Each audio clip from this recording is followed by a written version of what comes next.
NPM 1750285. Saya dari Pendidikan Ekonomi kelas C.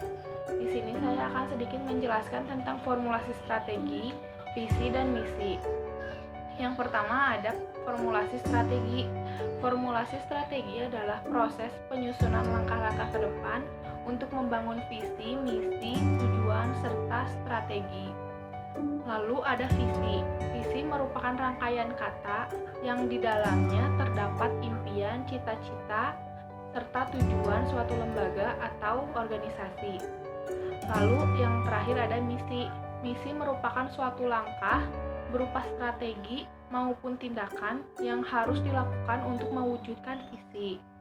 Di sini saya memiliki suatu yayasan pendidikan yang bernama Yayasan Riyadul Jannah, di mana yayasan yang saya dirikan ini memiliki visi, misi, tujuan, serta strategi.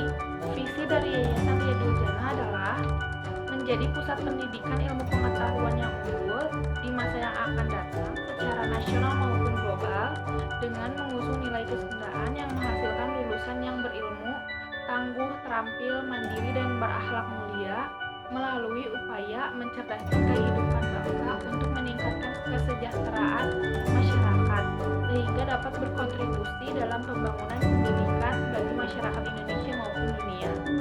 Selain itu juga ada misinya. Misi dari Yayasan Riyadul Jannah itu yang pertama adalah menyelenggarakan pendidikan dengan pembelajaran yang unggul. Kedua, meningkatkan mutu pendidikan di semua unit pendidikan yang berada di bawah yayasan. Yang ketiga, memberikan layanan pendidikan baik secara tradisional maupun internasional. Lalu yang keempat, menerapkan dua bahasa utama dalam proses pembelajaran, yaitu bahasa Indonesia dan bahasa Inggris. Yang kelima, menyelenggarakan pendidikan yang inovatif dengan memanfaatkan kecanggihan teknologi. Yang keenam, menyelenggarakan berbagai kegiatan dalam hal mengembangkan budaya Sunda. Lalu yang terakhir adalah menyediakan akses pembelajaran yang luas. Lalu selanjutnya ada tujuan. Tujuan dari Yayasan Riyadul Jannah ini yang pertama, menciptakan peserta didik agar menjadi lulusan yang cerdas dan berakhlak mulia, serta mampu bersaing secara global. Yang kedua, meningkatkan kualitas pendidikan. Yang ketiga, mengembangkan dan menyebarluaskan ilmu pengetahuan. Lalu yang terakhir ada menciptakan layanan pendidikan yang terpercaya dan menghargai budaya dan kebinekaan. Lalu selanjutnya saya akan menjelaskan tentang strategi berdasarkan analisis lingkungan internal dan eksternal. Yang pertama ada faktor internal, yaitu kekuatan. Mencetak lulusan yang berwawasan dan dapat bersaing secara global, menggunakan pembelajaran yang unggul dengan memanfaatkan kecanggihan teknologi, menghasilkan lulusan yang dapat berkontribusi dalam pembangunan pendidikan bagi masyarakat Indonesia. Lalu yang terakhir ada sarana dan prasarana yang cukup memadai. Selanjutnya ada kelemahannya atau weakness, yaitu biaya pendidikan yang masih mahal karena perguruan tinggi ini berdiri dari yayasan dan tidak mendapatkan bantuan dana dari pemerintah. Lalu ada lemahnya kepercayaan masyarakat karena ketidaksesuaian antara hasil lulusan dengan kebutuhan dunia industri atau dunia kerja. Lalu selanjutnya ada faktor eksternal. Faktor eksternal itu yang pertama ada peluang atau opportunities. Yang pertama, sedikitnya pesaing perguruan tinggi di daerah sekitar Yayasan Riyadul Jannah. Yang kedua, yaitu lokasi perguruan tinggi yang berada di tengah kota dengan akses jalan dan transportasi yang mudah. Lalu, mulai banyaknya peminat yang mendaftar jurusan pendidikan. Yang terakhir adalah yayasan sudah menjalin kerjasama dengan banyak perusahaan untuk memberikan beasiswa.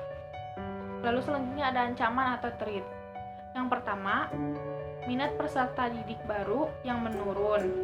Yang kedua yaitu ketidakpercayaan masyarakat terhadap lembaga pendidikan. Selanjutnya, saya akan menjelaskan sedikit tentang strategi yang diperoleh berdasarkan hasil analisis faktor internal dan eksternal. Yang pertama yaitu strategi strength opportunities, menggunakan strength atau kekuatan untuk memanfaatkan opportunities atau kesempatan. Yang pertama ada melakukan promosi melalui berbagai media dan mendatangi setiap sekolah untuk memperkenalkan lembaga pendidikan ini. Yang kedua, memperbanyak kuota untuk beasiswa. Selanjutnya itu ada strategi weakness opportunities, yaitu menggunakan opportunity atau kesempatan untuk mengatasi kelemahan. Yang pertama, memberikan diskon untuk 100 orang pendaftar pertama.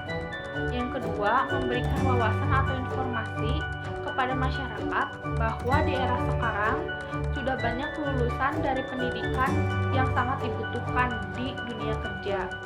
Selanjutnya, ada strategi strength threat, menggunakan kekuatan untuk mengurangi ancaman.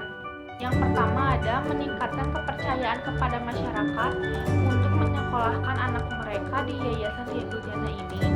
Yang kedua, mengundang lulusan yang sukses untuk mempromosikan yayasan kepada masyarakat luas. Yang terakhir ada strategi weakness threat, di mana mengurangi kelemahan dengan mengatasi ancaman. Yang pertama ada mulai meluaskan kerjasama dengan lembaga pendidikan yang berada di luar negeri. Yang kedua yaitu memberikan beasiswa kepada mahasiswa yang berprestasi untuk melanjutkan pendidikan di luar negeri. Sekian penjelasan tentang formulasi strategi dari Yayasan Riyadul Jannah. Wassalamualaikum warahmatullahi wabarakatuh.